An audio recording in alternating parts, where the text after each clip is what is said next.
This country always needs good citizens.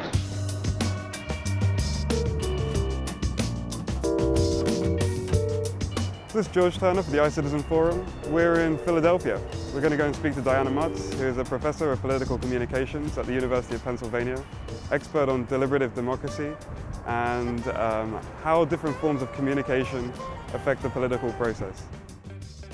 We, on one hand, really want large numbers of people to participate in the electoral process.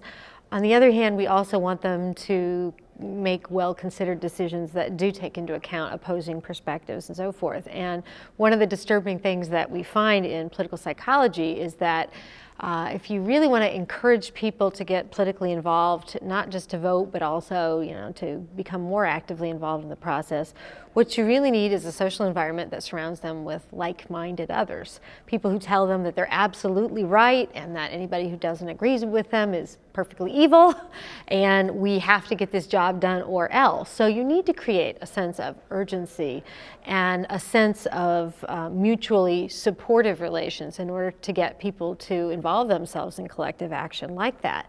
The problem, of course, is that once you get surrounded by people who do nothing but tell you you're right and echo the sound of your own voice, you lose some perspective. You lose perspective on the fact that there are legitimate people who disagree with you, legitimate arguments on the other side, and so forth. And so that's the kind of tension that I think is a real problem in American politics. So I would personally appreciate efforts that worked more at increasing the representativeness of participation in the electoral process as opposed to just the overall level of participation. Because I think you can increase the overall level of participation by trying to get certain segments of the population who are already heavily politically opinionated to be more likely to turn out. But that doesn't do anything for the extent to which the quality of voices that are out there. So focusing on the representativeness across income levels, economic levels, gender and race and so forth, that's a much bigger problem than the fact that we have 75 versus 50% turnout. If that 50% were a representative 50%, I'd be fine with that. Oh, wow. Because, America is one of the lowest participation in the world, right, in terms of voter turnout. It is, but I also think those comparisons are not all that fair in the sense that Americans are asked to vote on absolutely everything. Huge number of offices, huge number of referenda, especially in some states. We are actually, I think, overburdened as voters go in terms of if we were really to be this ideal citizen that people have in mind and do all of our research and so forth, it would be a full-time job. The economy would have to grind to a halt. So we ask an awful lot of American citizens. On the one hand, Americans are kind of in love with the idea of having more say. On the other hand, expecting people to do the amount of research that it would take to make that many decisions on an ongoing basis is asking a huge amount. But do you think it's possible maybe to have both on different levels of society? So we have a deliberative political system in the Senate and then have a much more participatory society on a grassroots level. Is there a tension there as well? It's possible, and there's certainly times and places that we set aside for formal types of deliberation of the kind you're talking about.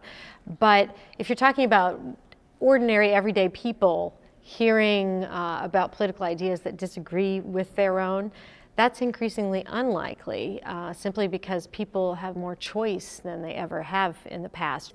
Choice is everywhere. It's not, increased choice means that people sort.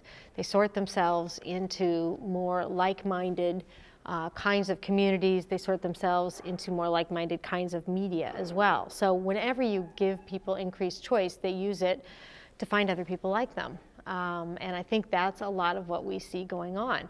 Part of what we lose at the mass level is the kind of tolerance of oppositional perspectives that's really important to a stable democracy. And so with trends in the new media, do you think this will even increase this trend towards choice? And will people be able to section themselves off even more?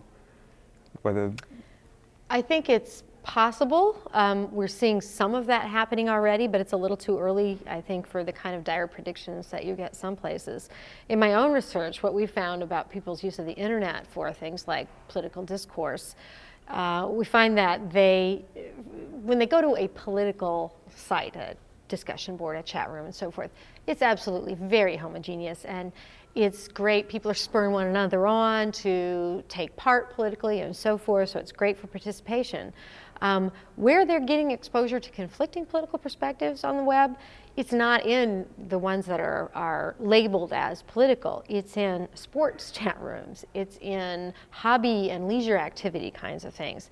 We find a surprising amount of political discourse pops up in chat rooms that have absolutely nothing to do about politics based on their ostensible purpose.